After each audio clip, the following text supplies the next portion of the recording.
That's the BBC News at 2 2. Our next at 3.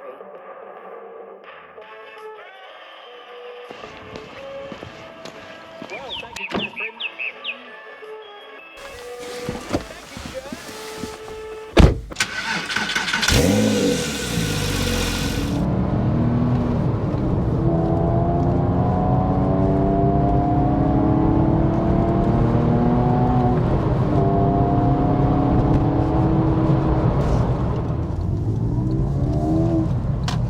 Good evening, Porsche family. Welcome back to the channel. Welcome back to the inside of my 2006 997 Carrera 4S. Something that I've never said for a long time, in fact. But I've got a few jobs to do on this car, and I thought, why not switch the cameras on and you can come along with me for the ride, and I'll show you what I've got planned. A few little modifications on this 997 Carrera 4S, as I say. It's a car which I love. It's my favorite Porsche 911 of all time. I've owned it for 5 years now, and well, yeah, it's just the most beautiful car in my eyes.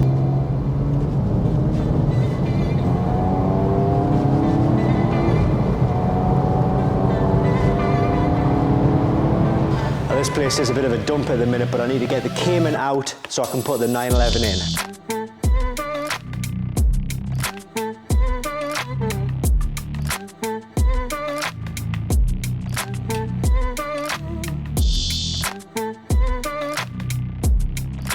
So what I'll do first is I'll get the car up on the quick jack stands, and it gives us better access to the jobs that I'm going to be doing. I'm using the quick jack system, which I think the product code is like SLX 5000, something like that. But I'm going to pop the link in the description to where you can pick these up. But it comes with this like control panel here, and it's really as simple as this.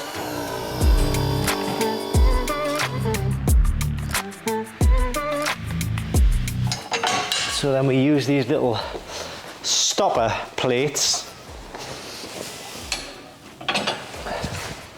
and then we kind of bring it down a little bit more, and that locks it in place. So that's level 1.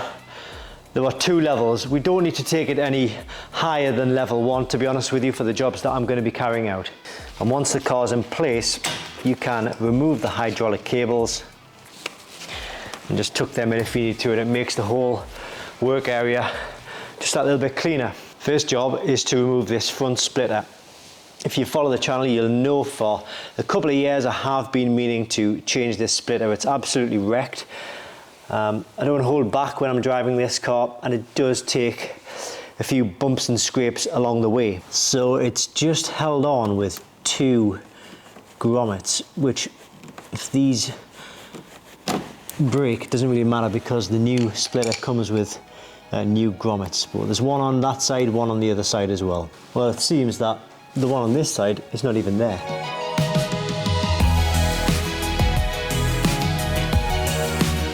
It's finally off. Goodbye. So this is the replacement. It's a genuine Porsche part. It cost me about £280, I believe, or £260. It comes with replacement rivets, which are just held on the inside of the splitter right here. I'm going to fit the splitter first of all without painting it, see what it looks like. I've seen a few of these cars with the black splitter, and I think it looks kind of good. So I'm going to go down that route first before I make my mind up as to whether to paint it or not.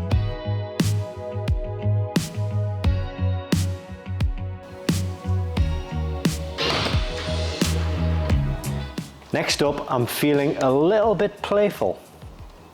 A few years ago, I put this flat deck lid rear compartment on the car.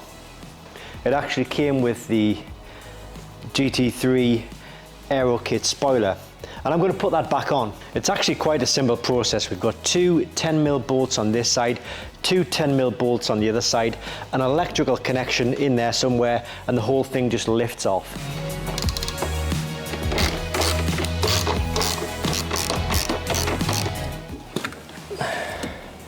Then do the electrical connection as well. It's probably wise to undo the electrical connection before you do the bolts, in hindsight.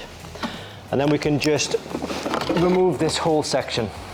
And before this goes back on, I do feel the need to show you how dirty and dusty this is. It's a sign of how long it's been off for. This was on when I did a road trip in 2019, hence the GB sticker. So I'm going to fit it and then clean it. Now it's been a while since I've done this, so trying to get this to hook up might be interesting.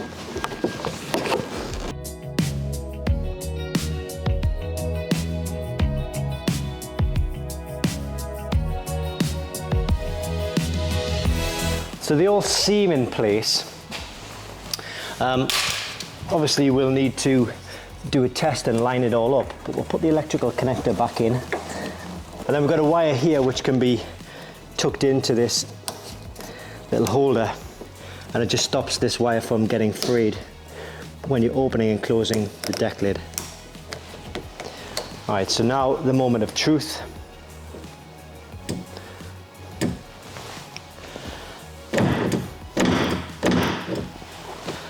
Okay, it's not shutting for some reason. Everything looks lined up okay. That hasn't been tampered with. This all looks okay, tidy and away in place. So it should, in theory,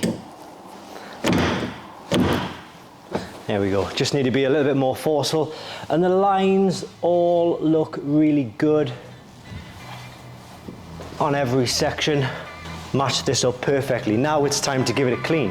And if we sit it back down, we get to see what the car looks like for the first time.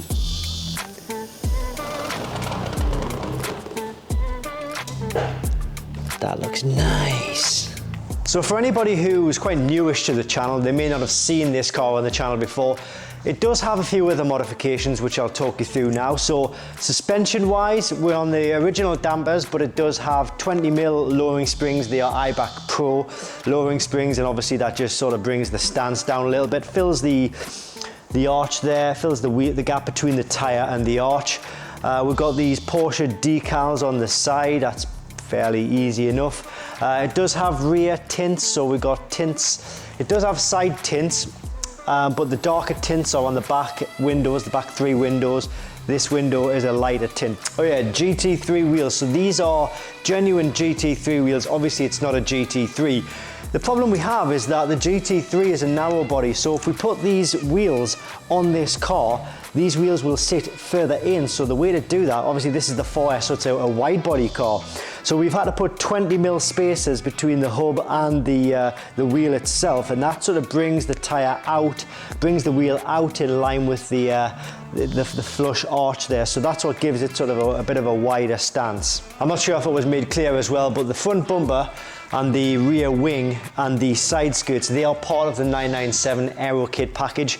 Very similar, and in fact there may not be any differences between the GT3 front bumper or the GT3 wing. There might be some tiny variants. That's a good thing about the 997 Aerokit, is that it looks very, very similar to the GT3 kit. In the 991 generation, in the 992 generation, they've made it quite obvious that the Aerokit is different to the GT3 of that same generation. So it's quite easy to get away with putting an Aerokit on this car and making it look like a GT3. One thing that has twigged my memory there is that this new front lip that I've just put on the GT3s, it is black. They keep it black on the GT3. So if I was to paint that, then it would make it look essentially less like a GT3. Now, yeah, you may say it's a wannabe GT3, but I don't really care. I love the way this car looks.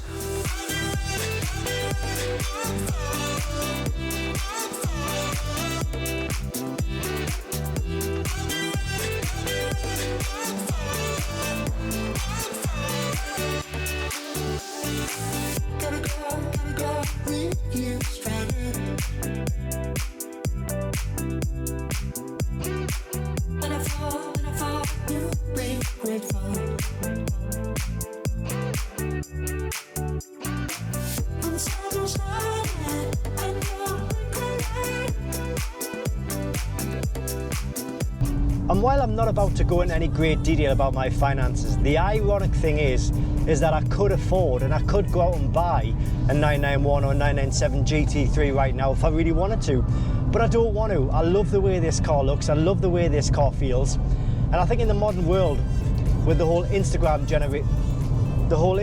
generation, People can be under a lot of pressure to feel that they need to have the latest car, the latest tech, the latest equipment.